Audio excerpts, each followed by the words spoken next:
Hey everybody, I'm Chef Sam. Thanks for tuning in to Food Link. I'm here today to showcase one of my favorite salads, which is a fall panzanella. For those who don't know what a panzanella is, it's essentially a salad with everything mixed in, a little bit of saute. It's served room temp or warm, but it's a seasonal thing. So really what you have on hand is kind of what you can make out of it. So what I got for you guys today, we'll start off with some garlic croutons, some pumpkin seeds that we'll toast up, a little bit of cranberries, some shaved Brussel sprouts, one red apple, a little bit of grated Parmesan, some fresh herbs, sage, thyme, and oregano, some kale, and the butternut squash. This is a super seasonal salad, so whatever you have on hand, it's kind of up to you. This is a free-range salad. So yeah, thanks for tuning in. And we're minimal prep, so what we're gonna do is we're gonna cut the apple and get that ready, and we'll start to saute. I'm just gonna get my pan on medium. And the way that I like to cut my apples, I'll cut it in half. And we're only gonna use about half of it, and then just slice it lengthwise. You want a little bit of thickness to it. You don't want to be too thin because we are going to add this to heat. So a little bit like that, and one down the middle, and that's it. All right, so from there, that's the setup. We're just going to take a little bit of oil, get that in our pan. And we're using an extra virgin olive oil. It's nice and robust. It has a nice, good flavor that helps complement the kale and the butternut squash. So we'll get that. I'm gonna turn my heat up a little bit higher. What I love about a panzanella is it can be for summer, winter, fall, spring. It could be anything you want. And what I love about this fall panzanella is that it's perfect for Thanksgiving. It's perfect salad that just complements everything about the season. So when you do get to making this, just take this as a guideline. If you wanted to add turkey to it, you can. Chicken, you can. If you wanted to take away anything, that's really up to you. So yeah, as this is warming up, we're gonna pick our herbs. Not anything crazy, just brush down and just remove the leaves. We're not gonna be chopping anything. These are gonna be the garnish to our salad. And oregano, thyme, and sage are beautiful pairing together, especially when you have butternut squash and kale. These really help brighten up the dish and give it a little bit of a garden feel. So we're just taking that off. It's very easy. With your sage, just rip that, very rough, home style, and just put that to the side. And we're gonna be using this to top the salad with. And that's about it. I like to keep cooking very simple. I want everybody to enjoy what we're doing. I don't want it to be too complicated and too stressful. So my style is just to have fun with it. So we have our butternut squash. I got this pre-diced because it is a little bit of a pain to chop the big old butternut squash. So for convenience factor, pick yourself up some diced. It'll save you a bunch of time, and you can utilize all of this instead of having a bunch of extra at the end. So I got a little bit of oil, salt, and pepper, and we're gonna add that down on the pan. And we're just gonna let that go. All right, so when you put your butternut squash in the pan, just make sure you have enough heat and oil to kind of get this little action going. This is gonna help steam the butternut squash and give it some color. One thing about squash, they love being roasted.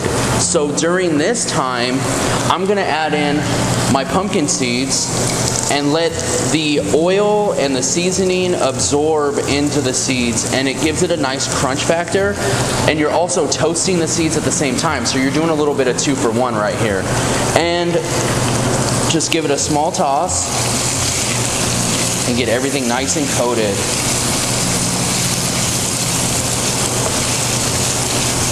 And what I love about this salad too is almost like it's better the next day. And if you make a big amount and you save that, it's easy for meal prep. It's easy to add on a side a piece of chicken breast, or just to keep eating it by yourself, by itself. It's really good that way. All right, and you can start to see that the pumpkin seeds are getting a little toast from it, and that's great. That's what you want.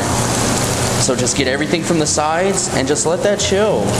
Again, what I like to promote is easy cooking, real life situations. We're not always going to want to go into the kitchen and be like the chef. We want to take our time and get to know our food. So that's chilling. So next, now that the pumpkin seeds are nice and toasted and they're starting to get some color and the butternut squash is starting to get a little bit of color, we're going to add in the kale. And the kale takes a little bit of time to cook, so the sooner you add that into this dish, the better. I don't like raw kale, so I like it to be cooked. If you don't like kale, you can use spinach, arugula, any kind of green that can be cooked. And if you don't like any of those, you don't have to add it in. All right, we're just gonna add that in right now and just give this a little bit of toss and mix. And you want to hear all this crackling, you want to hear all this. This is good noise. Nothing like cooking in a cold pan. That's the worst. All right, and you're not gonna do too much stirring, just enough to get the kale coated with that extra butter or the extra oil that's on the bottom. And already the colors of this already look like something you'll find at a Thanksgiving spread, or you'll find on Pinterest talking about seasonal items. This is definitely a picture perfect salad for the fall. Lower your pan to medium and let that just coast. What I love about kale, and for those that aren't too familiar with it, it takes heat. It can be cooked in a long period of time and still hold its that firm bite. Where spinach and arugula, after about 2 minutes, it's wilted. It's not really in its best shape. So, highly recommend using kale in this situation. All right, now that we have the kale mixed in, it's time to add in our Brussels sprouts. And as you can see, this is a layered salad. You're definitely gonna wanna do that. You're not gonna just throw it all in and let it go. You definitely wanna work this in layers because everything reacts a little bit differently. And do the same, just keep stirring that in. And this is helping the butternut squash kind of marry in with the toasted pumpkin seeds and that nice bitter green kale. It's helping everything just marry. So when you do save this for the next day, or you do, hold on to this for later use, you can guarantee that it's gonna build flavor in the long run, which is really nice. All right, so we're gonna let that chill. And already it looks amazing. It's really good. So then we have our cranberries, dried cranberries. We can go ahead and throw those in now. You always use dried when you're cooking because they're going to absorb all of this extra moisture and kind of puff up and kind of get little pockets of flavor. So always use dried when you're in this situation. And I don't know about you, but this like screams fall. This screams fall right now, and I love it. So now that we've added more than one different element into this, we're gonna wanna come back with some salt and pepper and kind of just re-season everything. So just a tiny bit of salt over the top and a tiny bit of pepper. Just help everything get re-seasoned again. And you should always season while you're cooking. It's important to build those layers. Salt and pepper should be going in, obviously we did it with the butternut squash, but it should also be going over the top of everything. All right, so we're just gonna let that cook for a little bit. Just let it steam and use its own moisture to kind of steam and get everything cooked again. With it being diced this way, how do I say this? Like when you buy the pre-bagged, their dices are going to be relatively the same size, so they're going to cook around the same time. Instead of taking that big old butternut squash, trying to cut through it, and you have big pieces, small pieces, long pieces, this guarantees that everything's going to cook evenly and at the same time. it's a convenience factor.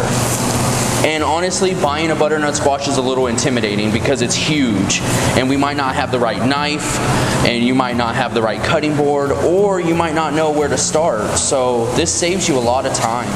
All right, so now that we have everything, you can tell that the butternut squash is starting to cook through. What you're gonna wanna do is take your knife, find the thickest part, the thickest butternut squash that you can find, which is gonna be this guy right here, and just push through it to tell its doneness. It needs a little bit more time, but then now you know. During this time now, we're gonna add in our apples and get those cooked. And I love adding fruit. I love adding any type of fruit into my vegetable mix, especially when it's cranberries and apples and Brussels sprouts. Those three together is seriously so good.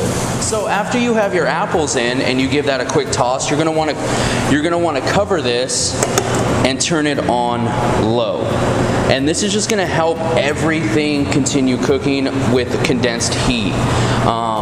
If at this point you wanted to add more of your pumpkin seeds or that other apple, you're more than welcome to, but we're just gonna have everything just mellow and just chill in there. The finishing parts are gonna be the croutons, the cheese, and the fresh herbs that really kick it off to the next level. And if you don't have any of these ingredients specifically, just use what you have. You know, this salad's meant for it to just be whatever you have on hand. You mix it in a pan and you serve it at room temp.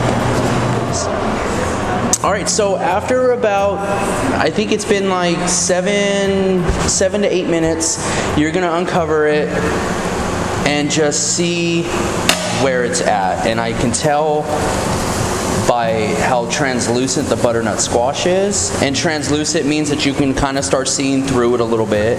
So based on how translucent it is, I can tell you we're probably close to done. And to be honest, it didn't even take that long to make this salad. So if you ever have a dinner party, if you ever have people over, vegetarian friendly, you can always make this for them and make them feel a part of the family and a part of, special. Let's see. So we're just gonna take the knife and just go through the dense one and we're done. So we're gonna turn the heat off and just let that rest for just a little bit. It's important to have your heat off because right now we're gonna add in the croutons and the fresh herbs. And you don't want heat with the fresh herbs. You want them to stay nice and vibrant and nice and fresh. If you put heat, they're gonna wilt and they're not gonna have that fresh bite that we're looking for on this. And two, you just want to get the croutons nice and tossed in all that extra oil we have, and just let that just coast. And the heat's gonna carry over, and this salad's not meant to be eaten hot, so the heat off is important right now. All right, so we have that set up. We're just gonna put a little bit of the Parmesan over the top and give that a coat, just to have that fully incorporated in. All right, and at this point you won't need to add any more salt because the Parmesan is going to play that role, and the pepper's not necessary anymore because we added enough in there. And as you can see, the kale is nice and cooked through. It's not as raw anymore, so it's going to be a nice texture to the butternut squash. All right, and I think we're ready for plate up. All right, now that the meal is resting, there's no more steam coming from it, it's cooled down, we're gonna today I'm using my wooden bowl. I've been waiting to use this, and I felt like it was the right time to do it with this salad. So, you're just going to carefully pour everything in. There's not a wrong way to do this. Just pour everything in and let it all fall the way it's supposed to fall. But that's not it. Now you see this beautiful, beautiful fall salad, but it's all about the garnish. It's what we see with our eyes is what makes the dish amazing. So let's take a few of those nice pumpkin seeds, the white, an awesome pop of color for this green and orange. A little bit of the cheese going over the top. And some of the fresh apples. Just to kind of give whoever's eating this an idea of what exactly is all in this. So, and why not do a little bit more cheese? Love the cheese, and a little bit more seeds. And you guys, there it is. The fall panzanella, seasonal, perfect for Thanksgiving, perfect for the holidays, and honestly perfect between October all the way to January. So I hope you guys enjoy this. This is very easy, very simple to make, and it's super flavorful. So thanks for tuning in on this one. Cool. And I want to thank FoodLink for having me on today and helping me kind of promote what I'm doing, which is helping the home cook elevate their skills in their own kitchen. And you can find my Instagram at restaurantflavors_suck. And what I'm all about is just making the home cook the best chef that they can be. You can find a lot of my recipes, my lives. I do all my stuff from scratch, and I'm just all about promoting fresh ingredients that you can use during the season. So please find me on Instagram. I'm Chef Sam. Restaurantflavors_suck is where you can find me on Instagram. And again, thank you FoodLink for having me on today, and I hope you guys have a wonderful day.